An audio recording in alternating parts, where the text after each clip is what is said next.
What is the mind? What influences it? And the effect of words. Dr. Truman Fleet created the stick person in 1934. He was a chiropractor from San Antonio, Texas. And that image that he created actually helped us to understand about the mind. Now, the best definition of a person is a spiritual being living in a physical body and using the intellect or the mind. Everything starts with the thoughts that goes to emotions, actions, and results. And then we start thinking again. Now we can see that the thoughts and emotions are the mental part, and the results and actions are the physical parts. So when we want to improve the physical, we need to work with the mental side. Now, I change a bit the concept of the stick person. And we see here that we have the upper part is the conscious mind, and the lower part is the subconscious mind, and the 5 hair or antennas that you can see are the senses, the 5 senses that we have. So let's see how does it work. Let's see how our mind works, because now we're talking about the mind, we're not talking about the brain. The brain is the physical part, but what affects our life is the mind. So all the information that comes external influence, whether it's a radio, television, newspaper, people that talking with us are coming through the 5 senses into the conscious mind, which is the logic part. Now there's a process of thinking and decision, and all that information goes to the subconscious mind, and there we have the paradigms and the inner self-image. The conclusion of both of them sending the energy, creating an energy, vibration, it goes to the body, we have the actions, and we get the results. Now let's see more deeper and how does it work. So the external influence, we have, let's say, take idea, we have the newspapers and everything, all the radio, but now we're getting an idea. We have 2 options. We have the why, which is a winning. It's a concept idea that we can have. We can gain money or whatever we want in our life. The Z option is a failure. So we can decide, we always decide whether we are going to win or fail, but always we have those decisions, those thoughts that we have there. And for that, to be able to use those information or to get the decision, we are using the intellectual tools. I'll show it later, more deeper into that. And all this information, let's assume we decided we want to have why, to win, to gain something, whatever. All that information goes into our paradigm and to the inner self-image. And from here, it goes this way. So now, let's see what is the intellectual tools that we have. We have the perception, we have the reason, will, memory, imagination, and intuition. So when I'm taking a decision, before I can decide anything, I need to evaluate and to think. So because the conscious mind is the logic part. And now we see that I can decide whether I want to win, to gain money, or I have the fear of losing. Now I'll use all the information which I have through the intellectual tools. Let's say I have a memory. So if the idea which I was told to do with the why, I'll check it in the memory. And if I'll find something which is similar, relevant to the idea with the new concept of why, then I might decide whether I want it or I don't want it.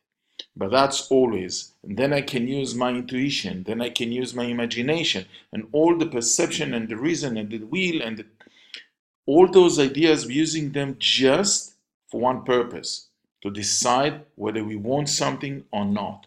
And from here, as soon as we decided the why, it goes into the subconscious mind. In the subconscious mind, we have the paradigms and the inner self-image. The paradigms contain of the belief, the perception. Now, the beliefs are not religious belief. They, let's assume, belief regarding money. If I believe that I need to work hard to gain money, so that's one of my beliefs. That's example. My perception is whether the world is a good place or a bad place. My attitude is if I see the full glass, or sorry, the full half or the missing half of it. And the habits are how am I doing the things which I need to do to achieving my goals, or I delay them. Now, the inner self image is my perception about myself comparing to the world, which means if I'm good or if the world is smarter than me, then usually I'll think I'll have a negative inner self image. While the paradigms are the way that we judge the world according to our values that we have in the paradigms. And those information, the information that comes from both of them, the conclusion that come from the paradigms and the inner self-image, go to what I call the mechanism, the operating mechanism, creating the vibration that goes to the body. Now, where we got all these ideas, all these paradigms, and the inner self-image? So basically, when we were babies, we were infants, children, up to more or less the age of 7, we didn't decide. Our conscious mind was open, was wide open, because we didn't take any decision. We were not thinking, yes, I want it or I don't want it, because we were told by our parents, family, teachers, friends, whoever. And because it was wide open, all those information, all those messages that we received during those years just went into our paradigms and inner self-image as beliefs, as perceptions, as concepts, as ideas. And that's today, when we are adults, that's who we are, and that's what creates our life. Now, actually, the way that we need to treat this information, this external influence, which is newspaper, television, radio, friends, family, parents, teachers, whoever is outside through the 5 senses, we need to be like this gardener.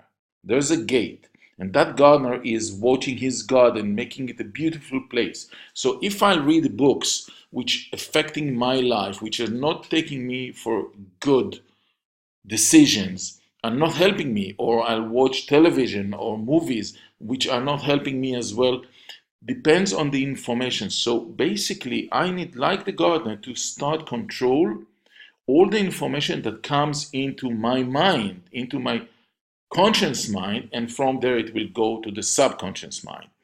So the effect here is very, very important, because this is one of the most important things that the way that we need to behave, the how we need to behave, like the gardener. Now, the other aspect which I said that I'm going to do is about the words. So the words are very powerful. The words that we say to ourselves. If I'm saying I'm not capable, I don't know, I don't understand, that goes directly to the subconscious mind. And the subconscious mind also behaves like the genie from the lamp of Aladdin. And that genie said, whatever you said, whatever you just said, that's what's going to happen in your life. So whether you said a negative thing, that's going to happen. If you said a positive thing, that's going to happen. But these are the words that you decided to use in your conscious mind, and they go to the subconscious mind, where everything starts, or the most important thing in our life happens from the subconscious mind. So what is the way that we can change the paradigm, the self-image? So the fastest, the most effective, the safest way to transform the programming of the paradigms and the inner self-image is through hypnosis. And you can see that, and if you decide that you want to hear more, to talk with me, you're most welcome to do that. And I'm looking forward. This is Jacob Shekrel, and that's the end. Thank you very much. So all this content of this video, all rights are reserved. So thank you for sharing this. Thank you for being here with me. Thank you for watching it. Have a good day. Bye.